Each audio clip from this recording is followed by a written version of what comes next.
Welcome to the Track Your Life podcast. My name is Boyd Varty, and this show is an invitation to journey with me back to the wild on the path of the story hunter. In part 3 of Story Hunter, we go back to the wildest parts of the Kalahari to run once again with the Bushman people.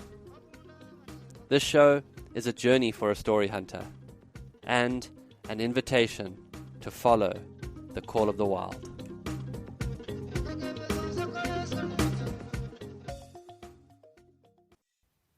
Epilogue. Back to the Kalahari. Episode 1. 1 year has passed since our last expedition into the Kalahari. These few episodes represent a continuation of the series, although they occur a year later. The Kalahari is addictive. These words I heard on our last trip ring in my ears. And I am the addict. I'm addicted to the heat and the sand and the silence. It's been 1 year since we last ran with the Bushmen, and I cannot even fathom how much my life has changed that year. Since we last spoke, I've been to 6 countries living as a story hunter. I surfed my first blue wave in Costa Rica. I walked 100 kilometers through the English countryside. And I've told stories to crowds in Zurich and Paris, and guided seekers on countless tracking adventures at my home, Londolozi.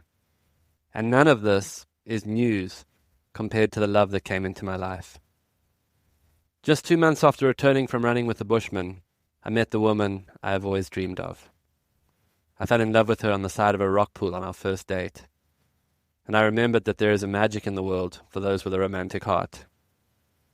But with the scope of that love came both a beginning and an end.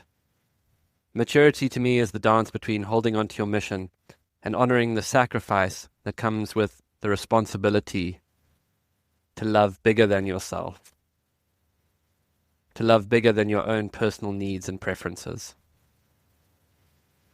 And as I reflect on it, I have come to see these runs with the Bushmen are my rites of passage. On one level, these trips have a practical component. Yes, we're assessing and fostering tracking skills. But I have discovered in myself that there is almost always a symbolic level. Something happens deep in my psyche in the face of the wild. Certainly last year's trip changed me fundamentally and prepared me for the love that was going to come into my life. But for now, we eagerly return to Botswana, and I'm intrigued to hear what has transpired since our last trip. What stories have been told around the campfires by the Bushman people? We hear rumors that our last expedition has sparked a resurgence of persistence hunting. Old ways are being remembered. Alex, James, and I are in our usual style hatching plans on the fly. It is a total make it up as you go along. How's it, guys? Okay, so here's an update. We're going to be staying on a game ranch called the Speed of Light. The closest town is at Tabong, where there's 2 supermarkets and a filling station. We'll be able to get our food there. What I have been able to establish is that there is an old hunting camp that does have facilities. They won't cater for us, but there's rooms, bungalows, or I don't know what you call it, where we'll be able to sleep. And there's a kitchen with a freezer and a fridge and I think cutlery and crockery. So we'll just need to bring our own food. So that's going to make life a lot easier than our last trip. I don't know about, I'm sure there's electricity. I don't know about internet though, or phone, but I can ask this guy. I've now got onto a new guy called Val. I'll send you a picture of Val. Apparently he saved a lion and then now he's rewilded it. Anyway, so Val's our contact person for this new place. But we're good to go. Yeah, so we're inching forward. So far, Alex and I have decided we'll meet James in the one-horse town of Uppington in South Africa's northern province. We'll provision ourselves and drive north into Botswana, aiming for the town of Chabong. Chabong is a no-horse town. We will then head out onto a privately owned game ranch to meet our Bushman friends. I'm excited to be with my friends far from anywhere. James is a true story hunter, in essence and wild spirit. In the last year, he has been on a constant adventure, making films and guiding in Africa's wild places. Alex has founded a new tracking camp in Kruger National Park called Kruger Untamed, and he's taking many, many people on incredible tracking experiences. And I'm looking forward to being on one of Alex's make-it-up-as-you-go-along adventures. Alex has been liaising with a desert character named Val about using a small camp. All that I know about Val is that he's famous for having a pet lion. Pet lion, what could go wrong? When I was 21 years old, I read John Krakauer's Into the Wild for the first time. It was one of those books that gripped my young psyche. Paging through my old copy, I find this quote underlined in pencil several times. So many people live within unhappy circumstances, yet will not take the initiative to change their situation because they are conditioned to a life of security, conformity, and conservation, all of which may appear to give them peace of mind, but in reality, nothing is more damaging to the adventurous spirit within a man than a secure future. The very basic core of man's living spirit is his passion for adventure. The joy of life comes from our encounters with new experiences, and hence there is no greater joy than to have an endlessly changing horizon, for each day to have a new and different sun. To me, maturity is when you're able to hold more than one thing to be true inside you at a time. As I stand on the brink of creating stability for the woman I have chosen and our boy who will soon come, I know that my singular mission will be to never let go of the adventure, even as I grow into being the center pole of a tent that keeps us all warm. Jung said that the greatest limitation to a child is the unlived life of a parent. Wow, what an invitation in that. A child can feel where the parent is unconsciously held back by fear of some kind of limiting belief. And so, with my brothers, Alex and James, we went again towards that ocean of burning sand, towards the people who live there, to see what stories had come alive in them. We went back to the wild, back to the Kalahari.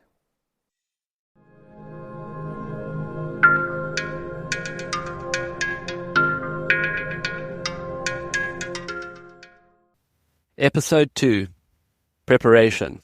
Should maybe be called Bad Preparation. To be honest with you, I wanted training to go better than it did. It started well, running in the August heat through Austin, Texas. Knowing that the Kalahari lay ahead of me, I started to try and put mileage on my legs. On Sunday mornings, I would go on a long run from Lost Creek Country Club all the way down to Barton Springs, imagining all the way that a kudu ran out in front of me. But then, for a number of work-related things, I had to go to Europe, and the training fell apart into what can only be described as a pasta fest. And as I write this, I'm a week out from the trip, and my training schedule is simply triage. A few long runs for endurance, interspersed with shorter, faster runs to explore some red lines. Overall, I'm having to face the reality that from a training point of view, I'm horribly undercooked. One of the things I'm grateful for is to live my life by seasons. I know that I'm in certain parts of the world doing certain things at certain times of year. And these yearly events on the calendar serve as markers for physical, mental, and spiritual progress. For example, after 10 years of winter tracking retreats, I can notice tangible levels in comparison to last year.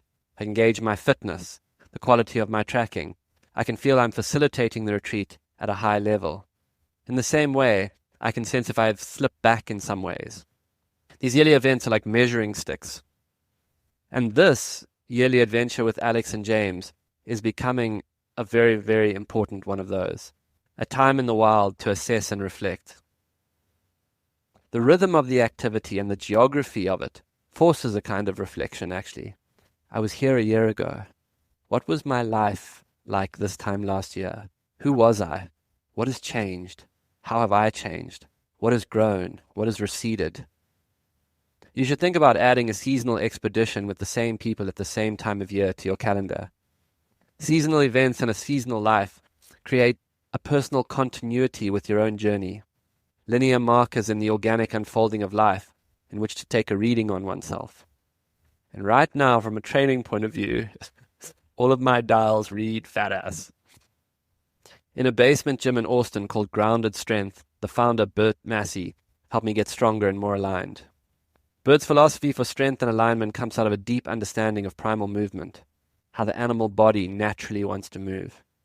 Using incredible technology, he teaches the human body to return to its natural range of movement from its, what is now, computer-stiffening life of comfort and convenience. Venturing into the desert to be with the Bushmen, after my expeditions to the developed world, I'm forced into a confusion of what constitutes progress. If ever I have seen grounded strength, it was watching a 70-year-old Bushman track at a pace for 5 hours and then leap into the back of a pickup truck like a teenager. These trips to the desert are energetic archaeology. To the mythic in me, I think of it as uncovering and collecting older energy, old ways. When you see the Bushmen moving across the desert landscape, they are as of the place as the animals, old as the Gemsbok, born of the sand. And I know that I am not of that quality of time they embody. Around them I feel newer, fundamentally, energetically younger. If the Bushmen are a mountain range, I feel like a strip mall. Yet, I am committed to being a bridge between something old in them and something long forgotten in all of us. And I can trust that I'm wilder than most. In me, there is the energy of the prey. I have been prey. I have literally had another animal try and eat me, which I refer to endlessly, banging on about being attacked by a crocodile. In me is a predator. I've hunted to eat. I can track. I can feel the most at home, far from people. And strip mall that I am, I must bring you these stories from these places. Dormantly, the primal animal sleeps in all of us, just under the facade of modern life, waiting for you to wake it. In the famous novel The Call of the Wild, Jack London writes, "Deep in the forest a call was sounding, and as often as he heard this call, mysteriously thrilling and luring, he felt compelled to turn his back upon the fire and the beaten earth around it, and plunge into the forest, on and on. He knew not where or why, nor did he wonder where or why, the call sounding imperiously deep in the forest." This call lives in you, and it screams wild incantations like, "Leave town. Tell her you love her. I will not do this for one more second. I don't fucking care what it takes." It whispers with the same power, "I will for the kids. Rest now. Make a cup of tea. Say you're sorry." The call of the wild is not of the mind's rationale. It is the voice of your spirit. You have to go deeper to find it. Some days I have to go deep, for there are days when I'm in the USA or Europe, when the neighborhood leaf blowers howl, and the golfers tee off at the country club, where something in me feels like it might die in the suburban comfort. It's a feeling I can't explain, and I feel profoundly alone in it, because everything is fine, and something in me wants to howl, and I don't know how to reconcile those parts of myself.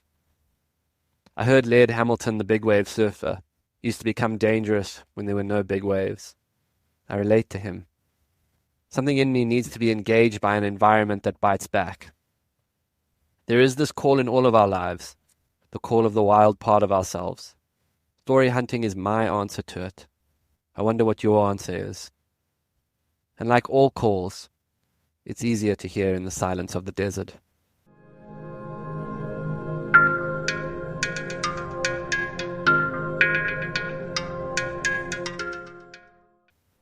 Episode 3, The Kudu. On a Saturday morning at Londolozi, 3 days before I fly north to the desert, I wait for the heat to build. At midday, it's 35 degrees, and I set off through the bushveld. The rains have not yet come, and elephants have stripped the bush to sticks. Between the heat and the elephant damage, it feels like I'm taking a jog through a hellscape. Soon I'm dripping in the sun, sweat pouring off me. I push myself hard as impalas scatter through the brush, and the sounder of warthogs are startled by the waterhole. Soon my lungs are burning, and the sun cream is running into my eyes. The heat saps energy with each breath. Every step is a will in the direct sunlight. Dry air, heat. I am not ready to run in the Kalahari. But run I must. I wheeze in, conditioning the will, modulating my speed. Fast for a while, then dropping to a slow trot to recover. refusing to stop. In the year since we last ran on the trail of the kudu, reports are that the story of that day had been told around campfires everywhere, and the persistence hunt has been rediscovered. I'm excited to hear and see that the most ancient hunting practice, a practice we were told was lost, is coming back. As I run, a kudu breaks suddenly to my right. It canters across the front of me.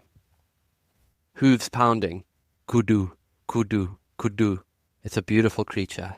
Elegant, long-limbed and athletic. A kudu is a supreme athlete with a shoulder height of about 1.4 meters. Bulls can weigh up to a couple of 100 kilos. The kudu has a vertical jump of 2 meters and a top speed of 70 kilometers an hour. A human has only one advantage over a kudu athletically, and that is sweat glands. And for a moment, as that kudu runs in front of me, I jump time. I'm back with the bushman, running on the kudu's trail. And I'm in the future. In just days, we must run again on the sacred animal's tracks. The speed and grace of the kudu is perfect. Space just opens between us.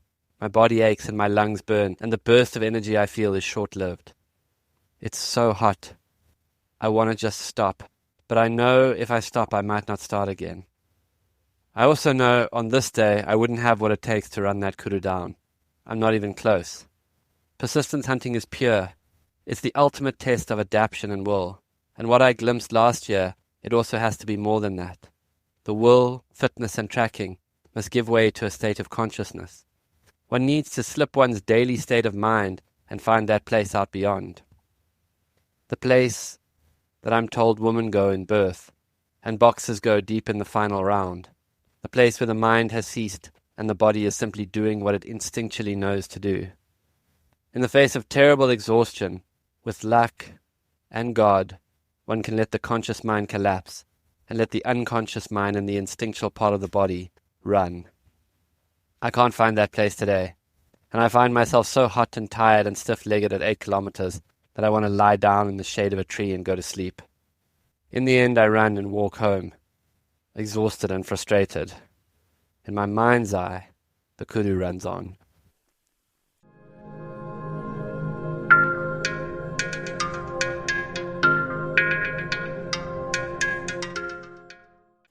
Episode 4, Hunting and Faith.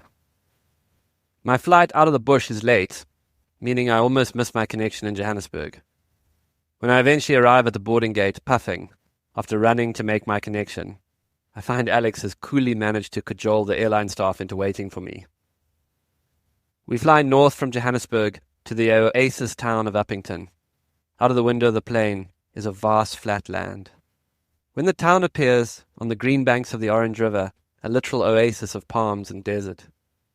The feeling is so alive. My brothers, an adventure ahead, a backwater town. The important feeling that we do not know what lies ahead. God, I love that feeling. James meets us outside the airport, and soon we're at some lousy Airbnb cooking steaks and drinking beer. Uppington is not a place you would go on purpose, but as a stop on an adventure, it's perfectly eccentric. There's a lot of prepping of gear and food laid out. While we work, Alex reports, "Guys, Glyn told me the Bushman hunters have been running a lot since last year," he says. "They've been training. And he said that some of them have stopped drinking and smoking. Guys are taking it seriously." That's quite amazing. The next day we leave at dawn, driving north through desert landscapes, huge thorn plains, where the sand changes from white to red dunes. We chat in the car as we go deeper into the wilderness. The temperature outside is cool, 34 degrees. And the temperature is a critical factor in persistence hunting. In the desert, you need heat, or the kudu will have an advantage on you and end up running you to death. New research is suggesting that persistence hunting has been a common practice in every native culture, in almost every terrain, including the snow, where the snowshoe tipped the advantage over long distances through thick snow to humans. But certainly, it's only still alive here in southern Africa. Louis Liebenberg's famous South African tracker proposed that this type of hunting goes back as far as Homo erectus. In the town of Chabong, We meet Colin, the ranch manager of Speed of Light Ranch, where we'll be meeting our bushman friends later. Colin drives us 50 kilometers into the desert to what looks like an old cattle station, prefab rooms with a metal roof, and an old office desk as a dining table. The camp feels like an Australian outback cattle post, and Colin is the closest thing to an African cowboy you could imagine. I feel like I'm in a Bruce Chatwin novel. Last night, I saw a leopard here, Colin tells us, pointing out towards the edge of the camp. Alex has found an old anthropologist's accounts of persistence hunting in the 80s. And we sit around the office desk, drinking tea. He reads off old accounts of hunts recorded. This one was 35 kilometers in 5 hours. This one was 25 kilometers and took 4 hours. And this is where it gets interesting to me. Persistence hunting on a pure technical level is a confluence of many variables. Heat, tracking skills, the substrate, food source of the animals, how much water they've had. The fastest accounts have the bushman moving at about 6 minutes per kilometer in 40-degree heat and incredibly soft, almost beach sand in the desert. And it's perhaps this diversity of variables is why the persistence hunt was held by the Bushmen as a spiritual practice. One needed to commit fully and faithfully to the process. And then inside of that commitment, all of those variables must spin on the great wheel of fate, and God will bless you or not. When you persistence hunt, failure is as high a likelihood as success. To persistence hunt is to surrender profoundly to an extremely complicated process, to measure all the variables and in the end, faithfully commit. Persistence hunting is an act of faith. So many of life's deepest journeys, at some point, after all the analysis, are really acts of faith. And as I sit here, I ponder that soon I will be married, and soon I will have a child.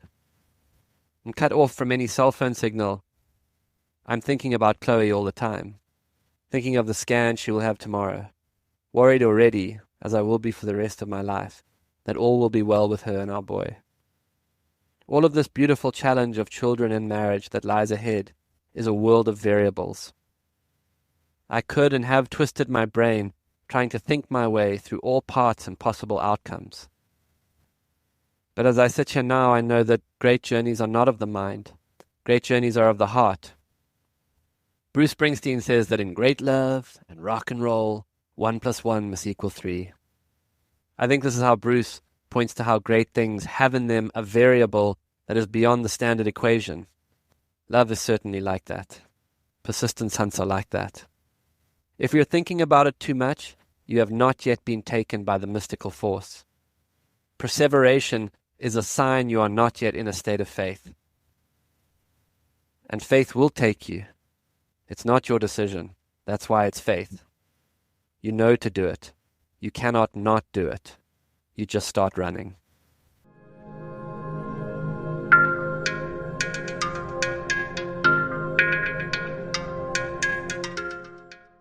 Episode 5.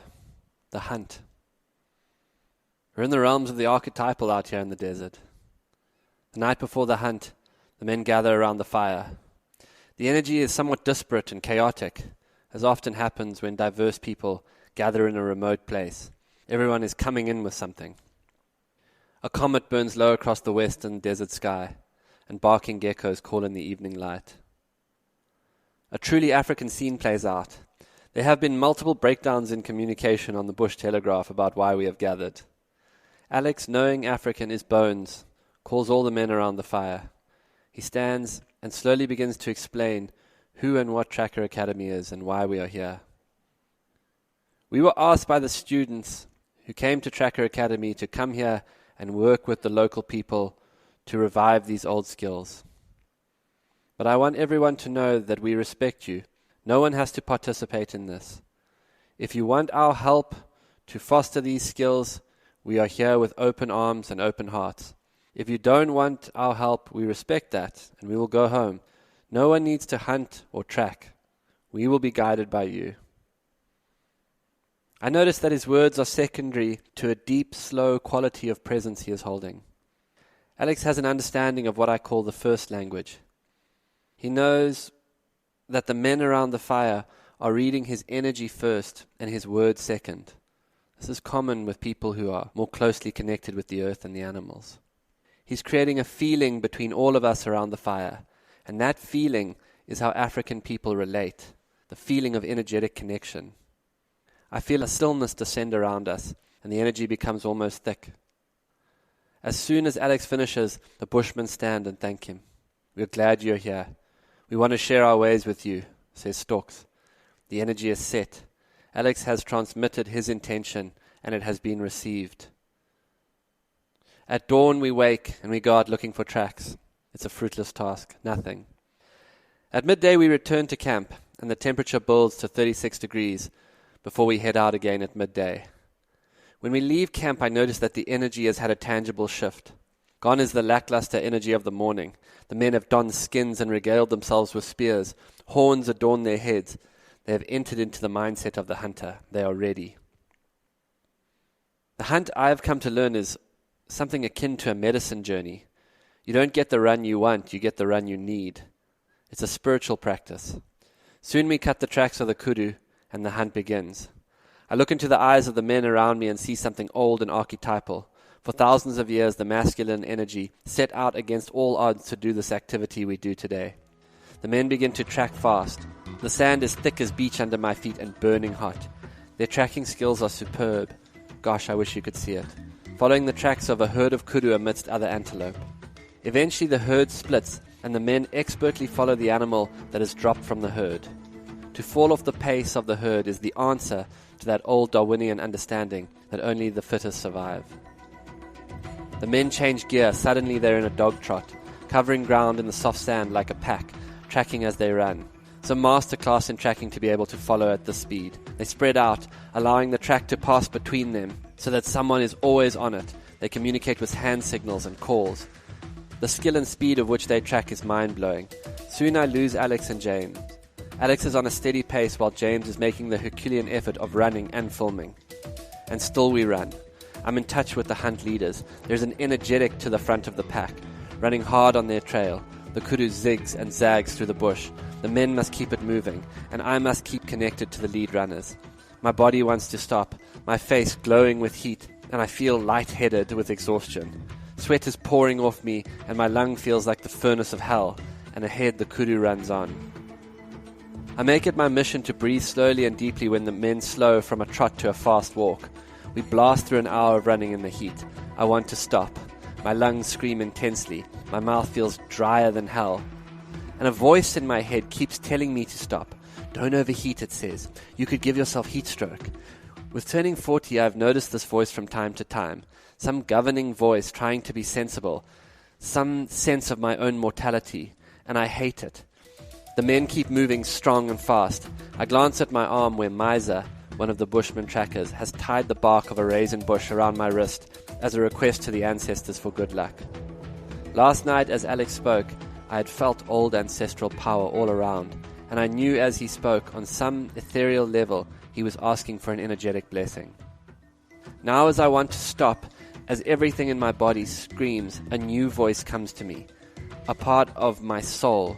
Something rises up from deep in that place, deep inside of me. You will not stop, it says. I don't fucking care what happens. You will not stop. Run till you die. Fucking go, Boyd.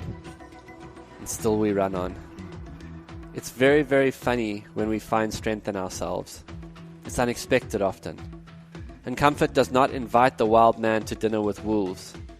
Man, it's so easy to be weak and indisciplined in the face of things always being easy. And in truth, I've become more acquainted with that lack of discipline, a kind of relaxed weakness. But today something comes, a store of old, primal, vital energy. These trips with Alex and James to the desert have changed me. They are changing me, and still we run on. Out here I find parts of myself. I am strong. I will run. I will not stop. I will be a good husband and a dedicated father. I will not doubt myself. In my mind, I call on the energy of the earth. I conjure the energy of the ancestors, and suddenly I'm running way above my fitness and preparation. I am here. I am here to stay. I am here for the ones I love. I have work to do. It's time for this new chapter, my chapter with my wife and son. The next hour and a half feel like 5 minutes. time totally collapses. I've left my body. For more ethereal runs, I run with spirit, I run hard. Alex suddenly appears out of the bush beside me, shuffling like a honey badger, and sprinting just ahead of him is the kudu. Alex, in typical style, has been in the right place at the right time when the kudu, hotly pursued, doubled back, and suddenly he found himself transported from the back to the front of the hunt. Alex has a knack for being in the right place at the right time. You don't get the hunt you want, you get the hunt you need. James has had a tough run. The filming has been a major hindrance, keeping him from the energetic momentum of the run. Disconnected from the group, he has had to push alone and frustrated. You don't get the run you want, you get the run you need, and there are lessons to be learned. The kill is made, and the men call out, I pray in the bloody sand. Life is fragile and raw. Death is not the opposite of life. The opposite of death is birth. Life has no opposite. We tiptoe on spirit's tightrope. We tell the story of my life as if we have anything to do with being here. Real life is not sanitized into blood-free grocery store fridges and named steak. Here we are connected with death, and in it is a humility. In it one is forced into a profound understanding of where meat really comes from. You cannot lie to yourself when you kill your own game, and it will not allow you to be a mindless consumer. All of this storm inside is my teacher. The men rejoice. This is our way, they shout. We told you we can do this. They shout this to the sky.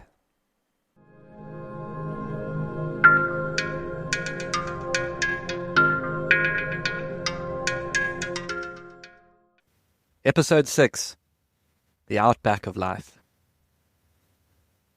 I reflect a lot on why we are here in Botswana in the wake of the hunt. Learning about this old culture, what remains of it, how it has been broken. My mind goes to Mahlolo, one of the hunters in full traditional garb, except for a 2-pack shirt. This image captures the real unromantic truth of how modern Bushman culture washes authentically against a changing world. Yet what I saw yesterday was something foundational to what it means to be human. The tracking, so brilliant, the endurance, the spirit of the hunters. Charles Eisenstein, the brilliant philosopher, had this idea of the 3 seeds. The myth goes that long ago the elders knew that this time would come. Humans would forget how to be human. We would be disconnected from our food, from nature, from ourselves, from the earth.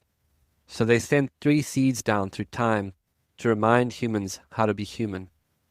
The first seed was the mystical traditions, the yoga, the medicine, the meditation. The second seed was the stories and myths. In those stories were codes, feelings and archetypes that people would recognize themselves in, reminders of the human heart. And the third seed was native people themselves, those whose essence was a living memory of the earth. Indigenous wisdom, like the persistence hunt I ran in yesterday, is part of a library of human culture, human memory, human heritage, humanity. Without it, something profoundly important would be lost. If we lost the whales and the birds, our spirit would be lonely. If we lose indigenous knowledge, we cut ties to the mother, with our species' collective beginning, with the knowing that comes when you know where you come from. As a coach, I often make people tell their origin story. It's hard for a human to be a cohesive person till their past makes sense to them, till they have grappled with what happened to them, where they come from, and what that means for who they are now. This is true for humanity's collective consciousness too. As I lie in my bed at the old cattle outpost in the wild, I think about a seed bank in Svalbard. Seeds of plants from all over the world are in that bank. After an apocalypse, the world would have preserved a library of the codes of life below the ice. Hunting does not call to me, but this knowledge does. I know it's somehow fundamentally important to humanity's collective memory. Without the indigenous knowledge, we invite a profound crisis of meaning and belonging.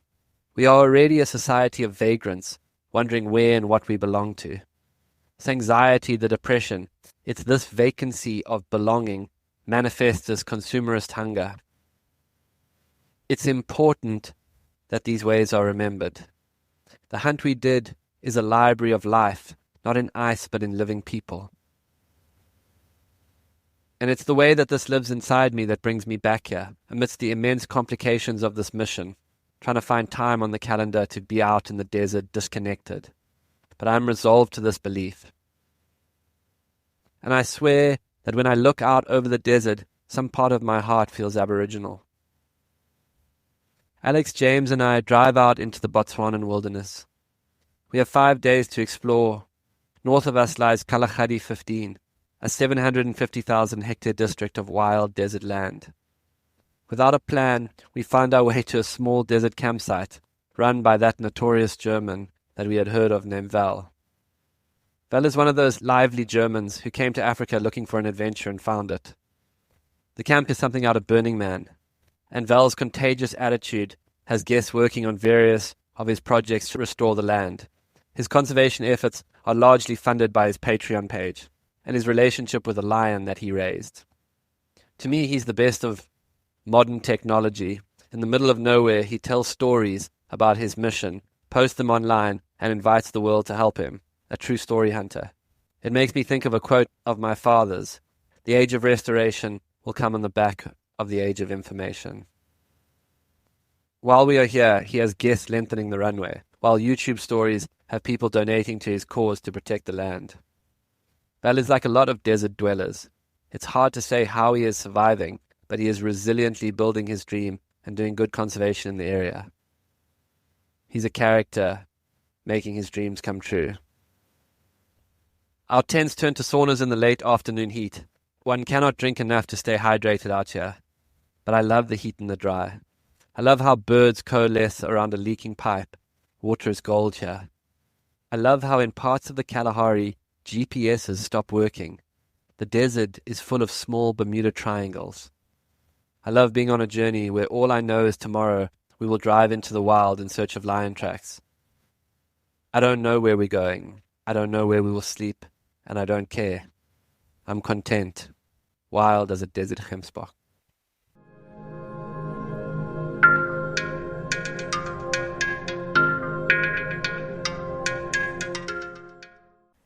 Episode 7, The Wild Man. In the days after the hunt, Alec, James and I drive through the Kalahari. We cut across fresh tracks of a female cheetah in the white desert sand, and soon we are following her tracks. Then another set of tracks, then another.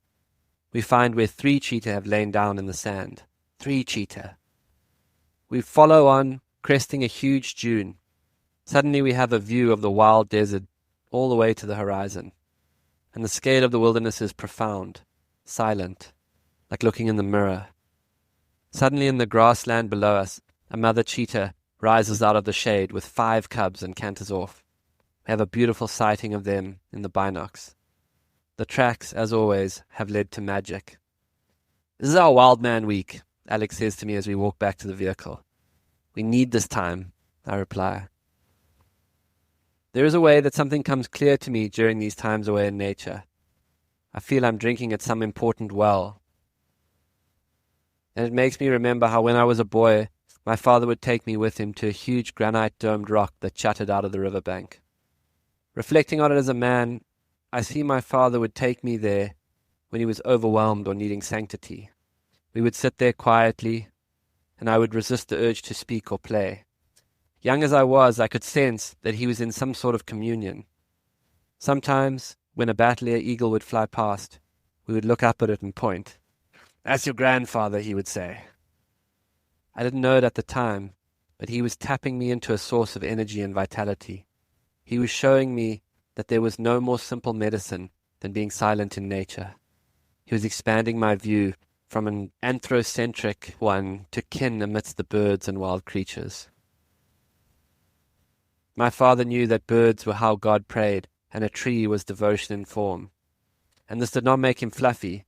No, he was wild, and he taught me that wild too. In the face of danger, presence would come into him. He would grab me by the collar of my khaki shirt, pull me roughly, and teach me how to handle danger. As an elephant bull came towards us, he would talk to me. Watch its body language. Read what it's telling you. Move slowly, he would say. I learnt the ways of the animal, and I found them honest, and yet I knew the wild was the wild. Awareness was your biggest ally. Presence was your friend. Humility and necessity. And these skills of the wild are the skills of the wild man. Aware, cultivating presence to the moment, to instincts, sensing others, moving towards what is most alive. Dropping down into the body, not locked in the conceptual mind. Able to meet the moment. Unfrozen, free, true to truth. That's the path of the wild man. And these trips into the desert bring me back to where I draw my energy. I need to look at the face of wildness to remind myself of the wild man within. Of course, the wild man is there beside the wild woman. The wild man is not of ego but of presence. He is in the end a truth inside of me that I cannot cross. He is always there watching. But in the silence and clarity of the wild, I hear his voice in me as an audible current of sound, wind, birdsong, the ocean on the rocks, the waterfall, the belly of the snake in the sand. Maturity is hard, because maturity is doing what you know is right, not just doing what you want or think you want. Maturity is knowing what is yours in this life to do and not stepping back from that responsibility. That's wildness too. The lioness raises her cubs. The male lion patrols the border. They do what they know to do. I came to the desert to find what indigenous knowledge remained. I came as a tracker. And what we found is those skills are alive and strong, just under the surface. Knowing this has been a source of healing for my heart. Here we found trackers, and we revived the way of the persistence hunt. We found skills that we can support and foster, and the Tracker Academy, guided by Alex, will continue to do its work to keep these skills alive, to keep trackers and the art of tracking alive. And it's my pledge that I will continue to support that. And here, as brothers, Alex, James, and I found the wild man alive in us. We are each one of us still learning to take full responsibility for what is ours. Feel the things we hide from inside, that the desert always brings forth. And also to, despite all the ways life wants to make us domestic, stay close to the call of the wild. It's a job to spin all those plates, but that's what growing up is. I would like to leave you with a reading from Lawrence van der Post, from his beautiful book, The Lost World of the Kalahari. In it, Van der Post has been camping with a group of Bushman people in the desert, and this is his last moments with them. For once I moved off first, because I wanted to get the break over quickly. Just before I got in my Land Rover, Spoor of Gazelle, that's one of the Bushmen, broke out of the bush, the kerchief round her neck streaming out like a flag of fire behind her, and ran up to put an ostrich egg full of water in my hand, as I had so often seen her do to other hunters setting off on a long chase. Bowl of food, cow. Stone axe, bao cow. Powerful wildebeest, chi, and lips of fat, gu gum, were sitting silently beside the fire watching us intently. As I slammed the door of the car, they all stood up and raised their hands as Gao had done the evening I first met him. I drove past the silent huddle of men and women, all standing upright with their hands raised above their heads. Waving to them, I felt as if all my rediscovered childhood were dying within me. I drove up past the sip wells to the high dunes behind them. On the crest I stopped, got out and looked back. The remaining 3 Land Rovers were just crossing the dry watercourse. Beyond them, there was no smoke over our old camp, no visible sign of man or human habitation. The desert looked as empty as it had ever been. Yet in the vast world behind the glitter of pointed leaves, and in the miracle of sand made alive and thorn of steel set alight with flowers by the rain, the child in me had become reconciled to the man. The desert could never be empty again, for there my aboriginal heart now had living kinsmen and a home on which to turn. I got back into my Land Rover. I drove over the crest and began the long, harsh journey back to our 20th century world, beyond the timeless Kalahari blue. All my love to all of you. Thanks for listening to another episode of the Track Your Life podcast with Boyd. To begin your own story hunting journey, sign up to the online course on Boyd's website, or just find him on Instagram, X, or your favorite podcast player. Please rate and review this podcast so that more people can find and enjoy it.